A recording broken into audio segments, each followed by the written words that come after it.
5ই আগস্টের আগে বাংলাদেশে ডক্টর ইউনূসকে অপছন্দ করত এবং পছন্দ করত যে জরিপটা সেটা হচ্ছে আওয়ামী লীগের মোটামুটি 90% নেতাকর্মী ডক্টর ইউনূসকে কারণে অকারণে অপছন্দ করত। আর 5ই আগস্টের পরবর্তী সময় 5ই আগস্টের আগে যারা ডক্টর ইউনূসকে খুব বেশি পছন্দ করতেন তারা আস্তে আস্তে ওনার অনেক বড় সমালোচক হয়েছেন। বিশেষ করে বিএনপির নেতাকর্মীরা আপনি যদি ভালো করে দেখেন যে ডক্টর ইউনূসের প্রতি তাদের আভ্যন্তরীণ বা অন্তরের ভেতরে থাকা যে ফিলিংসটা সেটা খুব বেশি পজিটিভ না। অর্থাৎ বিএনপি এবং আওয়ামী লীগকে যোগ দিলে দেশের মোটামুটি 70% মানুষ আমরা ধরতে পারি যে ধরেন ডক্টর ইউনূসের প্রতি পজিটিভ না। এনসিপিও ইদানিং পজিটিভ না, জামাতও পজিটিভ না। তার মানে এই দলগুলোর ভোটার সংখ্যা অথবা আপনি যদি তাদের একটা জরিপ ধরেন মোটামুটি 80 থেকে 90% মানুষ এই দলগুলোতে কানেক্টেড। তো তারা কিন্তু মোটামুটি ডক্টর ইউনূসকে পছন্দ করেন না। বিভিন্ন বক্তব্য বক্তৃতায় বা তাদের বিভিন্ন রকমের স্টেটাসে এটা অনবরত সামনে আসে। ওপার বাংলা থেকে অর্থাৎ ভারত থেকে শেখ হাসিনা বলার চেষ্টা করছেন যে বারবার ডক্টর ইউনূসের জনপ্রিয়তা নেই এবং তার বিরুদ্ধে যে কোনো সময় একটা অ্যাকশন করলে এদেশের মানুষ পাশে দাঁড়াবে না। কিন্তু মার্কিন যুক্তরাষ্ট্র একটা জরিপ প্রকাশ করেছে, যে জরিপটার এই মুহূর্তে আওয়ামী লীগ বিএনপি যারাই আছেন প্রত্যেকেরই ঘুম কেড়ে নিয়েছেন যে এইটা ভাই কেমনে হয়ে গেল। এখন ডক্টর ইউনূসকে নিয়ে গতকালকে মার্কিনী একটা সংস্থাটা হচ্ছে মার্কিন পর্যবেক্ষক সংস্থা IRI, তারা একটা জরিপ চালিয়েছে যে এই মুহূর্তে একটা অবাধ সুষ্ঠু নির্বাচন এবং গণতান্ত্রিক উত্তরণের এই মুহূর্তে ডক্টর ইউনূসের জনপ্রিয়তা কি, দেশের কত শতাংশ মানুষ তাকে পছন্দ করেন। সবাইকে অবাক করে দিয়ে 13ই সেপ্টেম্বর থেকে 12ই অক্টোবর একটা জরিপ পরিচালিত করে মার্কিন যুক্তরাষ্ট্রের এই সংস্থাটি।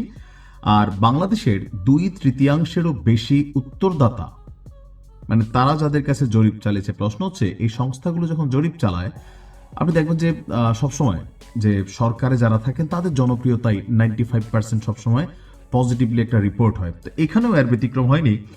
এখানে বলা হয়েছে জরিপকারী সংস্থাটি বলছে যে 70% থেকে 69 অর্থাৎ 69 থেকে 70% মানুষ 100 জনের মধ্যে 69 থেকে 70% মানুষ মনে করে অন্তর্বর্তী সরকার ডক্টর ইউনূস ভালো কাজ করছেন। ওই জরিপে নেওয়া 70% মানুষ অন্তর্বর্তী সরকারের কার্যক্রমের প্রশংসা করেছেন। তারা খোলাসা করেই বলেছেন যে ডক্টর ইউনূসের নেতৃত্বে দেশের বেশিরভাগ মানুষ অগ্রগতি দেখতে পাচ্ছে।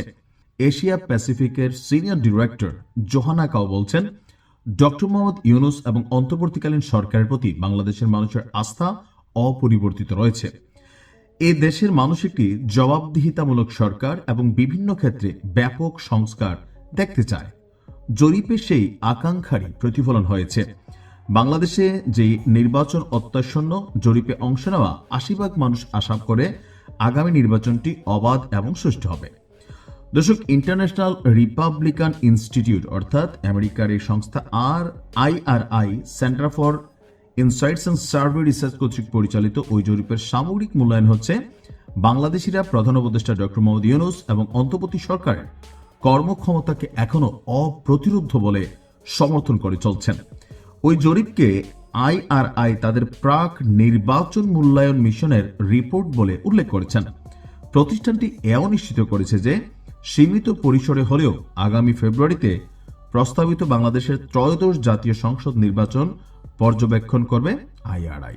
আর বর্তমানে ডক্টর ইউনূসের যারা উপদেষ্টারা আছেন তাদের বিভিন্ন কর্মকাণ্ড অথবা ডক্টর ইউনূসের নেওয়া বিভিন্ন সিদ্ধান্ত, বিশেষ করে যেগুলোতে রাজনৈতিক একটু ধাক্কার বিষয় আছে, যেমন চট্টগ্রাম বন্দর বোঝে না বোঝে, এটা নিয়ে কিন্তু একটা বিশাল শ্রেণী ডক্টর ইউনূসের বিপক্ষে। ধরতে পারেন বাংলাদেশের 90% মানুষ রাজনৈতিক কি বলে যে পার্ট অফ সাইড থেকে তারা এটার বিপক্ষে আছে। এছাড়া সংস্কার আসলে কোথায় হচ্ছে এই প্রশ্ন মানুষ করছে।